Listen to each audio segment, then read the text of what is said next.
The David Pakman Show at davidpakman.com. Okay, so without joking around, we really are going on vacation next week.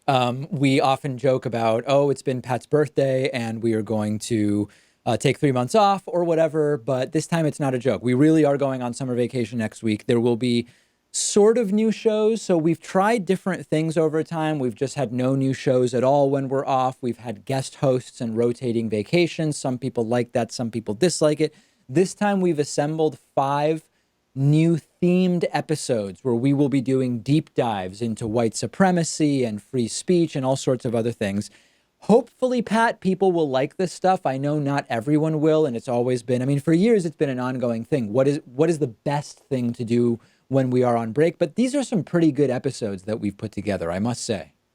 Yeah, and I'm looking forward to seeing what the audience reaction is going to be. I hope it's mostly positive. Some people just want us to cancel the show altogether. And to them, I wonder why they even watch us to begin with, or in some cases, sign up for membership and Patreon and access like the member content. But that does seem to happen. I think this is a good idea, and if it works, we can do it going forward because there's other theme show topics that we can certainly come up with. So that'll be next week, but let's talk a little bit about what we are going to be doing. Pat is going to be going on yet another one of these road trip extravaganzas, but this time he actually has a plan to prevent. Well, your plan this time, Pat, I think prevents number one. It makes it very unlikely that a vehicle breakdown is going to destroy the trip, which has happened before. Number two, you are also solving the issue of ending up with like a multi-day nonstop drive back to get home in time for the next show. So I think I like this time's the idea that the plan this time a lot better than some of the previous ones. Yeah, you brought up some haunting memories I have of a road trip that I took 2 years ago where a friend and I drove all the way out to the western part of the country in a crappy old van, and it broke down several times. And once we finally got the car started in South Dakota with like a day or two remaining of vacation, we had to drive all the way back on one go. Right. And that was not very fun.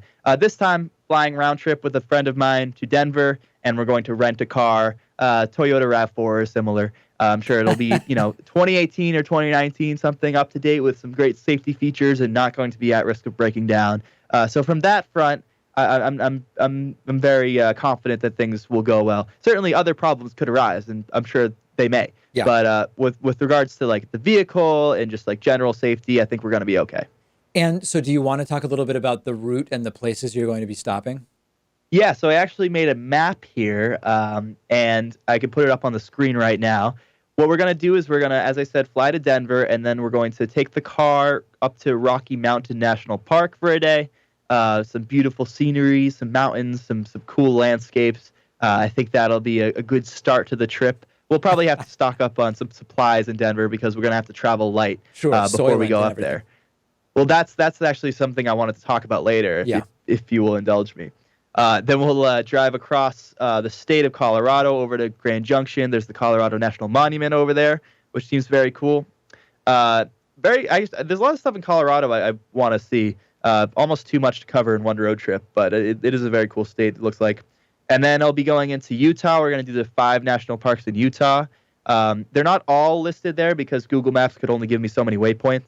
But we're going to do Arches National Park and Canyonlands National Park, which are right next to each other. You can do both in the same day. Some like cool orange canyon landscapes, a lot of hiking and stuff like that. Then we're going to traverse the state of Utah. Maybe go into Capitol Reef National Park, check that out briefly. We're going to hit Bryce and Zion, so that'll round out the 5 in Utah. And then we'll be on our way to Las Vegas to take a break from like the canyons and the national park stuff. Any thoughts on the trip so far after I've given you the rundown of half of it? I mean, I find the entire national park thing interesting because for me, it's just never been super appealing. And I've never really been to many places where it was convenient to just go check one out for a couple of hours. But for me, I don't know that I would have the desire for so much time at national parks. I would be interested in like, okay, I take an hour drive through and maybe bring a sandwich and have a little picnic. And then that's sort of enough for me. It's very interesting to be doing so much of it. It's got to be an all-day thing. At least that's my opinion. I mean, maybe just because you haven't been to many, you don't realize that they're so incredible and beautiful. And, you should be spending more time there. That may be. You can't really capture the beauty of it in a picture. You really have to go there to see miles and miles of beautiful vistas before you can fully appreciate it. And at the end of the day, maybe we're just different people. Maybe I just appreciate this outdoorsy stuff more than you do. Well, let me I think ask certainly you this. living in a city. Are these places so crowded with people that you're seeing people all the time, or is it big enough that you're kind of, you really get a sense of the openness? Well, I haven't been to these specific parks yet, so I can't say for sure. But based on the other ones that I've gone to, like Badlands in South Dakota and Yellowstone in Wyoming, they're certainly big enough where you can enjoy them. There are usually like these key landmark places that you want to go to, the type of places that they photograph on postcards. And yes, for those, it may be a little bit hard to find parking and to get around. But you can also just go on hikes and adventure and be on your own within a few minutes of walking. So a little bit of both. And in this time of year, I'm sure it's going to be a little bit more crowded than usual. But that's okay. If one park is a little too crowded, then we just hit the road and go on to the next one. So after Vegas, I'm going to have to hear your Las Vegas recommendations. I've never been. I'm not much of a gambler. I'll be there on a Wednesday night. So I don't know if we'll be like seeing any shows or crazy things out there, but had to stop in a city halfway through, I think, to kind of to just recharge, I think.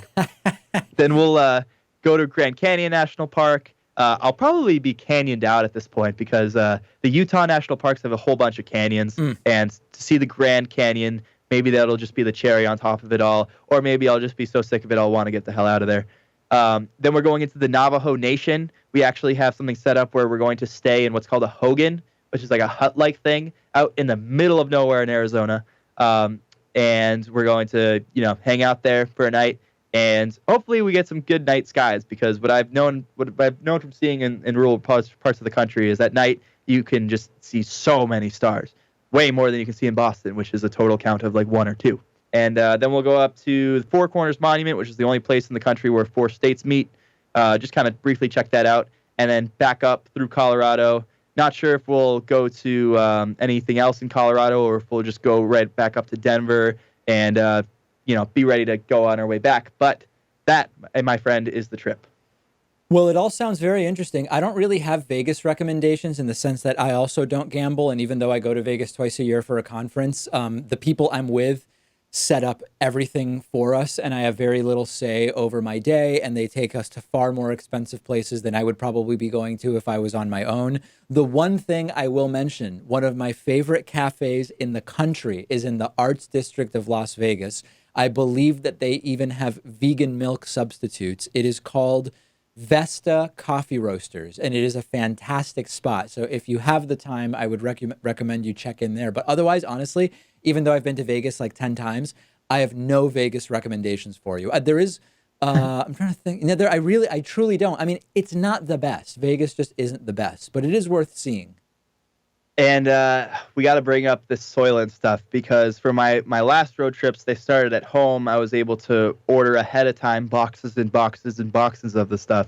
But unfortunately, because we'll be starting in Denver and I have to pack light to get over there, I'm not entirely sure what I'm going to do. They have Soylent at Walmart, but you can only buy it by the bottle. You can't get a deal by buying them in bulk. So I'm not sure if I'm going to be able to buy the amount of Soylent that I have in the past. I may have to look to alternatives.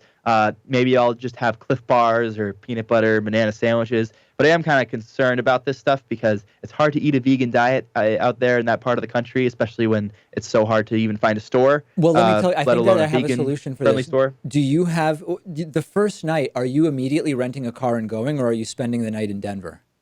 Spending the night in Denver, and then we'll probably wake up and then maybe go to, a Walmart run, and then we'll be on our way. So what I would suggest is today I would place whatever order you would be placing here for Soylent and have it delivered to the hotel and just held for you. Then you just throw it in the car and you've got it. Yeah, I hope we have enough time for that. This is a concern for me. In past road trips, I've lost like a significant amount of weight, and I don't want to do that again. Although, maybe I'll be able to like survive off of Subway and the new Impossible Burgers that they have at Burger Kings across the country. But why maybe is there not enough time though? I mean, isn't everything like 2-day shipping? And no, I guess it's not, because you're going to be there and then you're just going to be off and driving. Okay, well maybe it is too late.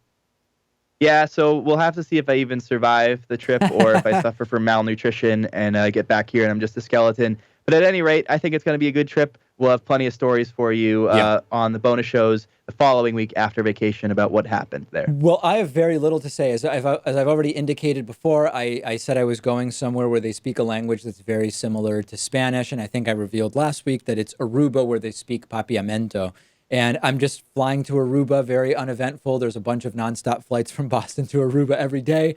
Hopefully, even if mine is late or canceled, I'll be able to get on another one. So hopefully the transportation element won't have too many big interruptions. And then I'm really just going to the beach. Aruba's tiny, and there's like 5 or 6 different beaches that have been recommended. There's a few Argentinian restaurants, which I look forward to checking out. And otherwise, I'm looking to do as little as possible because all of my recent trips have been a lot of going to weddings or, sightseeing with very a full schedule. So I'm looking forward to having a not full schedule. Yeah, that sounds like a nice, relaxed vacation. I think that you'll have a good time there. Never been, but I would imagine that just being on a beach all week sounds quite nice, especially having to unwind from all the stuff that we do here at the show and the news stories that have been getting us amped up day to day. Good to just unwind for a little while.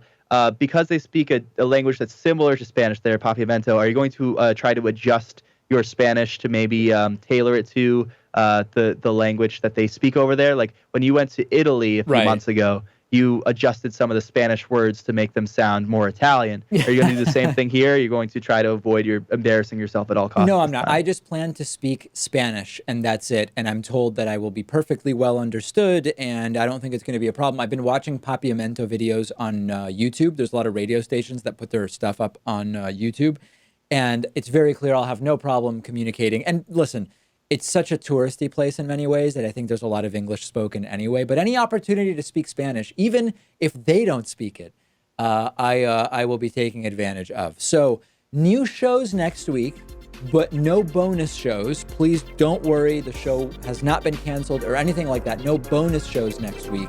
And then we will be back the week after that. The David Pakman Show at davidpakman.com.